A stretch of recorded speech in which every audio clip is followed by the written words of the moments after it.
Hello guys, welcome to Global Happenings. Today we have a trending news here for you, and the headline of the news reads: Rochas Okorocha propose a cure for Ndigbo dissatisfaction towards Nigeria. But before we continue with details of the news and further analysis, we'd like to encourage you to please subscribe to our channel by clicking on the red subscribe button, and also hit the bell icon so that anytime we publish videos on our channel, you'll get it at the snap of the finger. All right, let's look at details of the news. The former governor of Imo State, who is now a senator representing Imo West Senatorial District, Rochas Okorocha, has backed the proposed creation of the Southeast Development Commission and called on his colleague in the Senate to collectively support the bill to scale through. Okorocha argued that such a bill may help in assuring the disaffection of majority of Ndigbos over perceived and real marginalization of the Southeast by successive federal governments. The ex-Imo State governor, who spoke in a statement issued by Jones Onwusoanya and forwarded out on Friday, opines that the Southeast is the only zone in the country that has its people in every village anywhere in the country, yet the Nigerian nation seems not to be treating the zone with affection but with so much suspicion. According to him, he said, "I do not know if I can find people from the southwest or other part of Nigeria in my village, but I am sure that in every village in this country there must be an Igbo family. Igbos love Nigeria and have shown great commitment to the unity of this country, and there is no reason for Nigeria to give us any reason to feel unwanted," he posited. The Imo senator also regretted that the loan request made by the federal government, which has recently passed in the Senate, does not have any developmental item targeted at the Southeast. He expressed displeasure with the reality that a good number of Southeasterners feel disenchanted with how the Nigerian government has responded to issues affecting the Southeast, and called for more developmental projects to be cited in the Southeast. According to him, he said, "If you talk of the group of Nigerians that have done the most to advance the unity of this country, then you must talk about the Igbo man. We have shown good faith with this country. We have accepted every part of Nigeria as our own, and we certainly deserve better than we have got. That is why you see us go to anywhere, buy land, build our businesses, and build our homes. We contribute to the development of our country without considering anywhere as different from us. Therefore, the Nigerian government must also treat us better." Those were the words of the ex-Imo State governor turned senator. Well, for me, this is a huge surprise, seeing that Okorocha has decided to turn a new leaf, now supporting his own people, and he's doing this coming from a better perspective. But as we all know, the Ndigbos, mostly those who are agitating for Biafra, right now they have given up on everything, and their greatest desire is to see how they can secure a country which has a sovereign power, and that country should be called the indigenous people of Biafra. But all the same, let's look at his statement and analyze based on what he has said. Now, one of the things that the Ndigbos have been cheated with is developmental projects. They have been cheated hugely. They have been sidelined. Just for example, let's not go very far, because someone may say, well, but right now they have really been provided for. Let's not go very far. Let's look at the loan, $22.7 billion loan that the president was agitating for, or that the president was requesting for, which has already gone past the approval of the Senate. I think the people holding the application down now is the lower house, that's the House of Representatives. But looking at it, going through the details, you now notice that the Igbos, the Southeasterners, do not have a dime on that amount. In other words, according to the president, he told Nigerians that that money will be used in developing or in providing infrastructural projects, which was scheduled to, be put in place from 2016 to 2018. And Senator Abaribe stood up and demanded to go through each of the items so that they can justify the reason that's going through the narratives, going through the breakdown of all the items so that they can fully understand what the president, why he is requesting for those amounts. And we know all what transpired. If you go to our feed, you see some of the videos that we've done in respect to that. And Abaribe walked out of the place, but I seem to see the reason why he walked out of Senate. He wasn't really part of the plenary that approved the loan. He walked out, according to the information that I got from the papers. He walked out of the place, and I think the reason was because when they had that exclusive executive session, which was a closed door one, I believe he has seen that nothing was provided for the Igbos. Nothing was provided for the Ndigbos. That's for the Southeast. And that was, for me, that is totally unacceptable.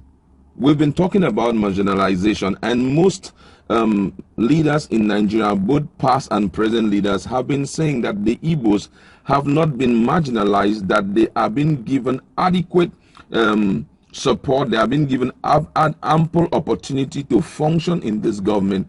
But by the time we look through it, we realize that there was no provision for them. And that was enough reason why one should get really, really angry. Now, when there was no provision, and even when they had opened up to the government about it, they have expressed their displeasure towards what they saw as being the content for that $22.7 billion requested by the president. I was expecting that maybe the presidency will say something about it, but hey, nothing has been said about it. And that is very bad. Now, Okorocha is representing Imo West and Senatorial District, and I believe that they have sang that song into his ears too often, that they have been marginalized, and being in the center of the whole thing and watching how Abaribe tried to do things to see how he can bring the Igbos into consideration, and the refusal on the part of the Senate president. I believe at that point he has accepted the fact that the Igbos have not been treated as expected. Just as it has been fully analyzed by him, there is no place you go to in Nigeria that you will not see an Igbo man. And guess what? He's not just coming there to do business and pack all his wealth and walk away. Some of them do business there and still ensure that they build a house there. Some of them stay there for as long as their whole life, and when they die, they now take them to their homeland, which therefore means that they accept Nigeria as their own. But unfortunately, it seems that nobody is seeing this. Everybody seems to be treating them with so much disdain, and which I feel is totally bad. I believe now that he has gone to, to the Senate to see things for himself, I believe he can fully understand why the people have been ranting. They have not really felt the government. Though, yeah, we know that the 3 tiers of government, the local government is meant to be overly close to the people alongside the state government. The federal government is just meant to, just oversee. They have an oversight function where they just supervise how things are done, especially if it's in their budget. But when you look at the kind of federalism we are practicing, it's far different. Everything is coming from the federal. Most of the projects, major projects, are coming from the federal. So I believe that it is needful for us to give consideration to what they are saying. The Igbos, one of the things that will make them at least bring so much joy to them is if this Southeast Development Commission, just like for South, we have it for South. If this Southeast Development Commission is also brought into bear, so that the Igbos can be avail that opportunity of presenting some of their earnest need, and via this commission it can be appropriated. Now, that is one of the things that they have been yearning for. Right now, a lot of them have already given up. That's why whenever you talk of one Nigeria, you see them, they are very angry. They don't even want to hear that word, one Nigeria. Reason being that so much wrong stuffs have been happening. Okay, imagine what is happening currently. the Fulani headsmen. They are already there. They have, damaged a lot of things in most of the state in the southeast. A lot of things have been damaged, especially when it has to do with agriculture.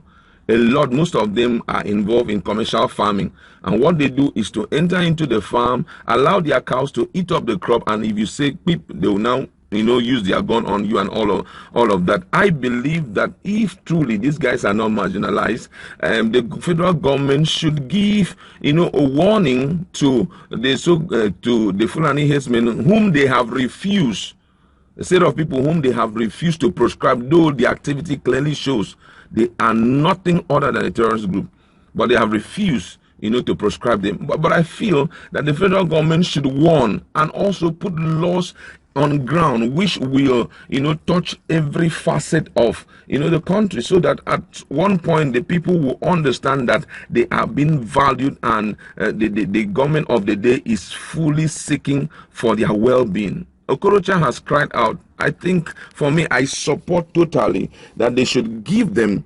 that Southwest Development Commission, because if you give them that Southwest Development Commission, it will go a long way in helping to develop and meet up with their developmental needs. If you go to the southeast, you barely see any government project going on there.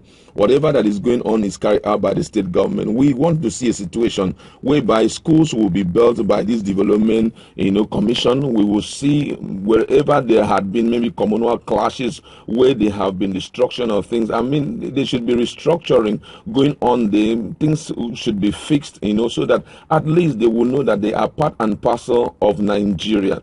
The greatest of all is most people are yearning and desiring that the Southeast should be given an opportunity. I can still remember Amechi in June precisely 2019, when he had an opportunity of talking about 2023. He said that it should be given to the Southeast. And they've been around us for so many years. And when we're talking about democracy from its inception, it's almost about 23 years by 24 years by 2023. So it therefore means that at least at 23 years, all the geopolitical zone should have a test of what is happening. If not even the geopolitical zone, let's look at political zones. We know that there is a north, there is a south, there is an east, there is a west. The west have tested, the south have tested, the north, that one is every regime. If you begin to check from when Obasanjo came on board, the vice president was Atiku Abubakar. When this guy Jonathan came on board also, the vice president was still a northerner. Now we have another president from the north also. So the northerners have tested it enough. I believe that at this point there should be a consensus. It should be engrafted into our constitution, where the southeasterners, the way there is rotational presidency, rotational, at least whether you like it or not. If you go through how Nigerians go through the ratio of population based on ethnic groups, you realize that the Igbos have reasonable number of people in Nigeria. Talking about reasonable in terms of numbers, apart from numbers, they have also very valuable human resources. And I feel at this point they should be granted that opportunity, to feature as in Asura as a president. And guess what? I believe strongly that there will be a massive change in this country if we adopt it. They will come to realize that they are now an integral part of Nigeria, and I am hopeful that things will change for the better. Kudos up to Rochas Okorocha for profiling this. Though I know a lot of people are not even interested in it. Some are just saying to hell with whatever you guys are talking about. What we need is our Biafra. But all the same, that was a good suggestion by him. We'd like to leave it there. Go to our comment section. Let us interact. What's your position in respect?